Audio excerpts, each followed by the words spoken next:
It's Tuesday, January 31st, 2023. I'm Jackson Bird. Today, where did Lorem Ipsum come from? The answer turns out to be just as murky as the nonsense placeholder text itself.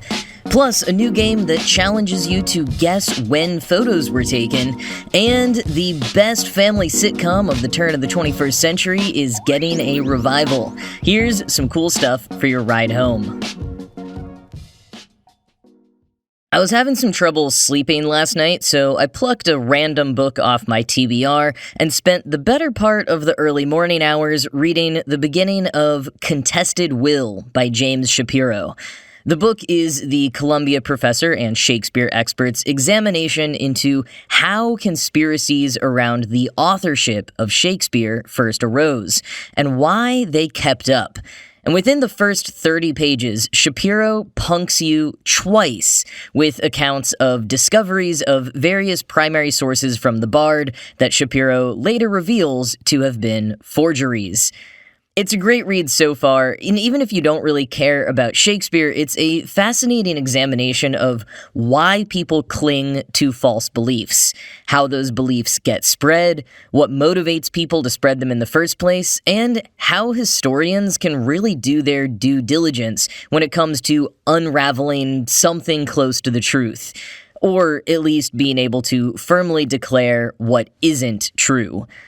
So, having spent so much time at the start of my day today being repetitively punked by a historian, I was exceptionally well-primed for a piece recently written by former BuzzFeed editorial director Jack Shepard about the true origins of Lorem Ipsum. Lorem Ipsum is the placeholder text that often gets used in printing and graphic design. It looks kind of like Latin, but doesn't seem to mean anything. If you go to most Lorem Ipsum generating websites, they'll tell you that Lorem Ipsum has been around since the 1500s, when an unknown printer scrambled up a galley of type to make a type specimen book. But when Shepard dug a little deeper into the excellent work of previous scholars like Philippe Sebois and Richard McClintock, he found decent evidence that Lorem Ipsum has not been around for 5 centuries, but rather may have been invented closer to 5 decades ago.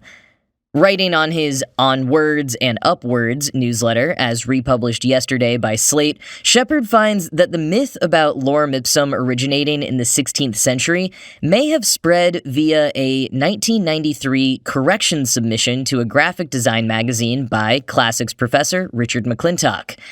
McClintock might not have come up with this myth himself, and in fact, when he stated it, it was in the same breath of correcting a separate long-held myth about Lorem Ipsum. That myth being that the words are pure nonsense meant to look like Latin. Lorem Ipsum, McClintock said, is real Latin, if rather butchered, and it even comes from a particular source.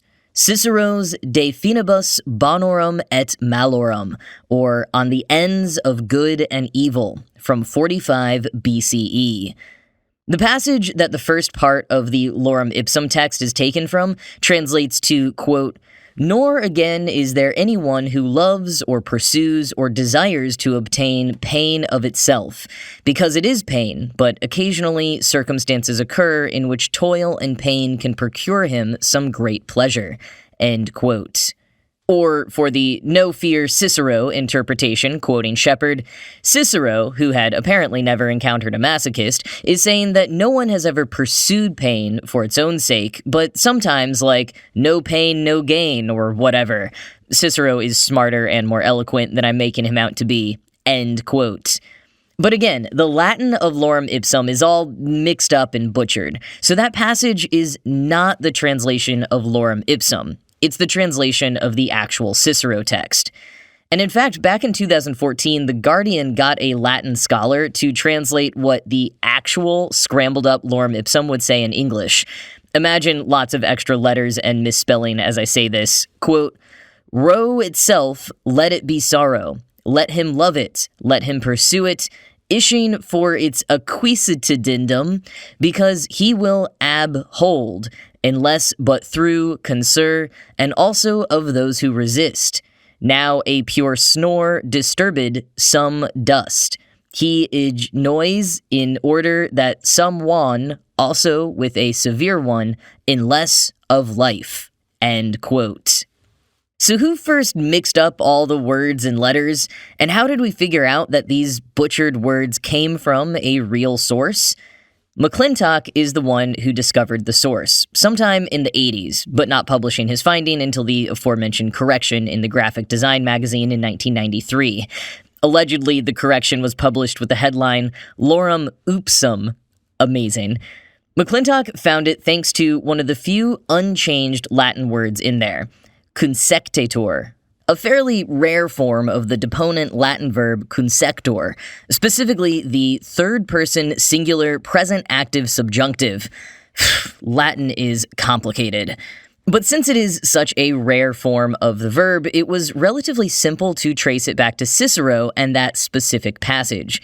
That was an incredible discovery by McClintock, but like I said, in that corrections submission, he also led people astray, saying, quote, "What I find remarkable is that this text has been the industry's standard dummy text ever since some printer in the 1500s took a galley of type and scrambled it to make a type specimen book. It has survived not only 4 centuries of letter-by-letter resetting, but even the leap into electronic typesetting, essentially unchanged." End quote. But in the years since then, he's openly noted that he's been unable to find the old sample type from the 16th century on which he thought he'd seen Lorem Ipsum. The earliest example he's been able to find was from the 1960s.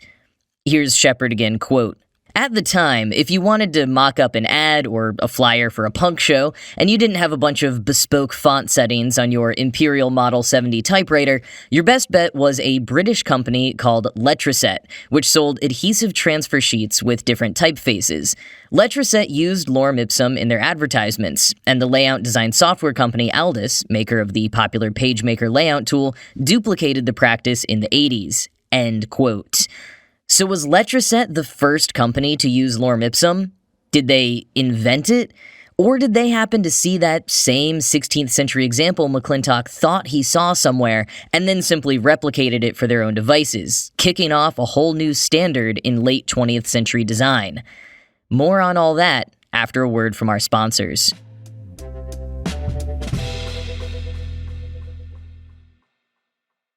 So, McClintock said Lorem Ipsum originated in the 1500s, and many Lorem Ipsum generators to this day still claim that as the origin story.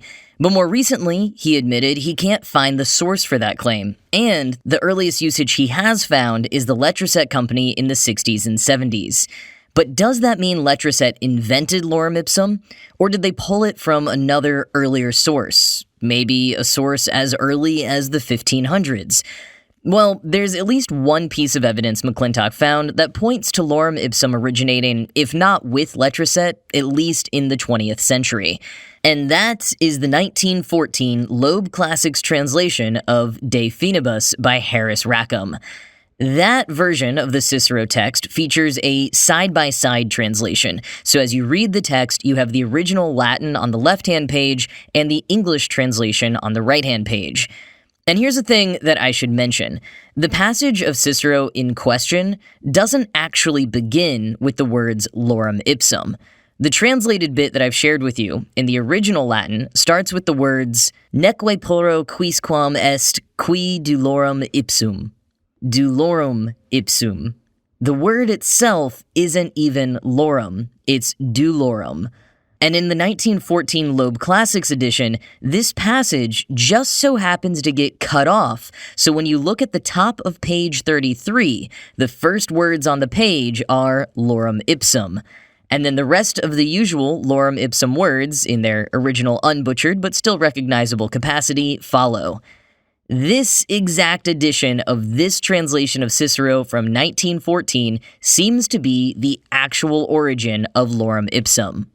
Back in 2012, then Emeritus Professor of Sociology at the University of Versailles, Philippe Sebois, did a side-by-side of exactly how the full text of Lorem Ipsum differs from the original Latin, and further discovered that while Lorem Ipsum begins pulling from page 33, it later jumps to page 56 of the Loeb Classics edition. Sebois additionally reached out to librarians and scholars at l'École Étienne in Paris, which was founded in the late 19th century to teach the art of typography, and would therefore most likely have some record of Lorem Ipsum somewhere in its archives, and came up dry. Typography specialist Jacques André told Sebois that he believes Lorem Ipsum originated in the 20th century because there is no mention of it in the works of typesetting or typography manuals. Sebois further used Google's Ngram viewer to show how the words Lorem Ipsum and douleur sit amet both only begin to increase in the 1970s. There is also a spike around 1900 that Sebois chalks up to dating errors, but I think could potentially be investigated further. However, when inputting Lorem Ipsum and Letraset, the adhesive transfer sheet company that used Lorem Ipsum in advertisements in the 70s, you see both of the phrases start to be used in the early 70s. Sebois offers two further points for why it doesn't quite make sense that Lorem Ipsum would have been used prior to the 20th century. First, quoting Sebois in L'Intelligence du Monde, using Google Translate because I have not retained my college French well enough, in the 19th century, Latin remained an international language to such an extent that some would like to revive it orally to serve in international meetings. For a false text, Latin has the merit of being universal, but it is now misunderstood, which is not a problem but an asset, whereas in the 19th century, Latin was still understood by the elites. It's therefore not in the professional environment of printers that the origin of Lorem Ipsum should be sought, but rather in the professional environment of model makers who find the Letraset system an effective device." End quote. And second, Sebois says, at least in the 19th century, false text was not used because composing was laborious and expensive. And personally, I feel like this would have been the case prior to the 19th century as well. So both are fairly decent lines of reasoning for a later origin for Lorem Ipsum. And quoting again from Shepard, "So until someone digs up an earlier example, the best working theory of why designers and layout editors have been filling pages with a garbled version of a 1st century BCE treatise that says, in so many words, no pain, no gain, for 60-odd years, is that some marketing exec at Letraset, tasked with generating placeholder text for an ad, heroically declined to hit the pub with her colleagues and reached instead for her 1914 Loeb-facing translation of De Finibus, and then settled down to the hard, thankless task of absolutely butchering it." End quote. None of this is, of course, completely 100% confirmed or even the most ironclad of evidence. I opened this segment with the example of historians using best practices to thoroughly debunk previous findings. And despite referencing the research of a few scholars, I haven't personally verified McClintock or Sebois' findings in any way. Mostly because I am not a tenured professor and best-selling author getting paid for years to visit the archives and drill down on evidence for one hypothesis. I'm a daily podcast host with a BA in comparative literature. So as with everything I ever present on this podcast, this is my invitation to you to dig deeper, if you're intrigued. Don't take my first draft analysis and block quotes from other people as fact. But if you find it interesting, take the links in the show notes as a jumping off point and keep researching further. Or this time, maybe just dive into the wide world of Lorem Ipsum spin-off generators. Shepard lists a few at the end of his article, like Pirate Ipsum, DJ Khaled Ipsum, and my favorite, DeLorean Ipsum. Here's what the DeLorean Ipsum generator gave me when I asked for a few paragraphs. Quote, "Okay, plutonium? Wait a minute, are you telling me that this sucker's nuclear? Yeah, it's in the back. Okay, you guys, ha ha ha, very funny. Do you know where 1640 Riverside, you're gonna be in the car with her, 'cause George, she wants to go to the dance with you, she just doesn't know it yet. He's an idiot. comes from upbringing. Parents were probably idiots too. Lorraine, if you ever have a kid like that, I'll disown you. Thanks a lot. I remember when this was all farmland as far as the eye could see. Old man Peabody owned all this. He had this crazy idea about breeding pine trees." End quote. Even with the classic Back to the Future lines mixed in there, it sounds just about as nonsensical as the direct Latin translation The Guardian had done of Lorem Ipsum, which is, of course, the whole point. It's meant to mimic word variety and sentence structure without actually meaning anything. And I suppose for text that is devoid of meaning in its very intention, it is kind of fitting for its origin to be equally shrouded in the unknown.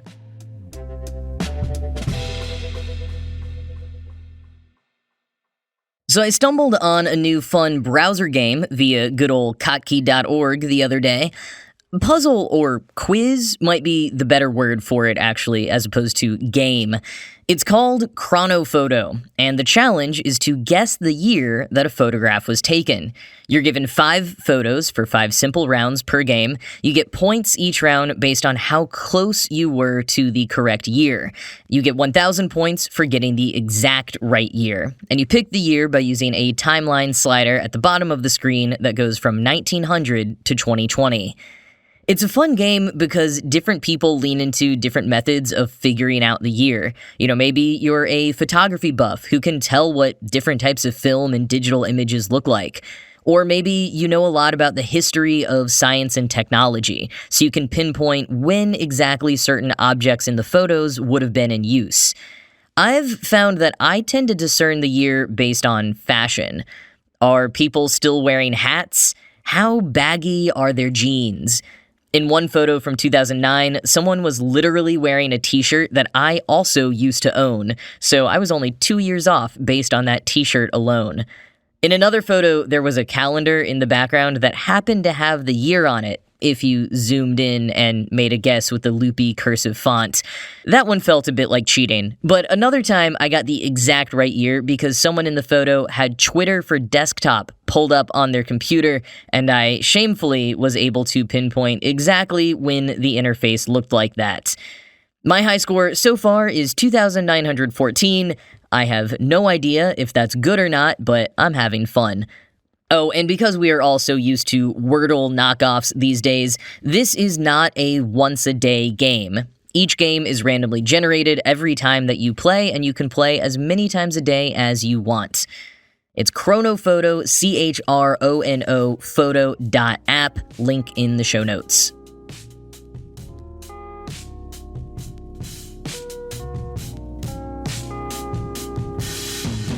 Well, in our latest installment of Reboot Corner, King of the Hill is officially getting a revival on Hulu.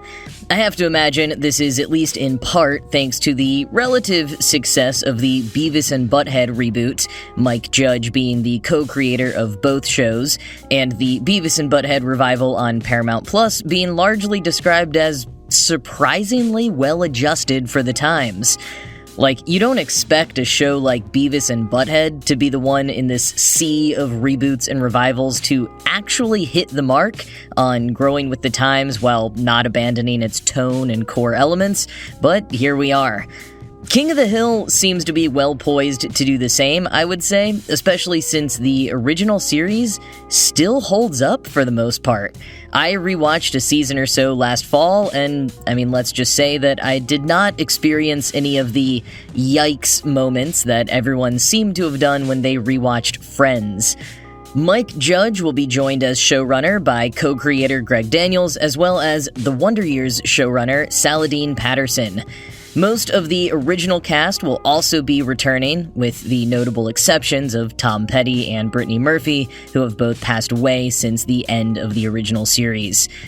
In an official statement, Patterson said, quote, "Yeah, man, I tell you what, man, that dang old Greg talking about OG and then that Mike Judge, inspirations, man. The original show, dang old classic. Got my kids, man, walking around talking about, that's my purse, I don't know you. Feeling blessed, man, I tell you what. Feel So Good is a great song, I don't care what no dang body says." End quote. No announcement yet on when the revival will hit the streaming platform, but until then you can watch all 13 seasons on Hulu. And that is it from me for today. This show was produced by Ride Home Media. I'm Jackson Bird, and I'll talk to you again tomorrow.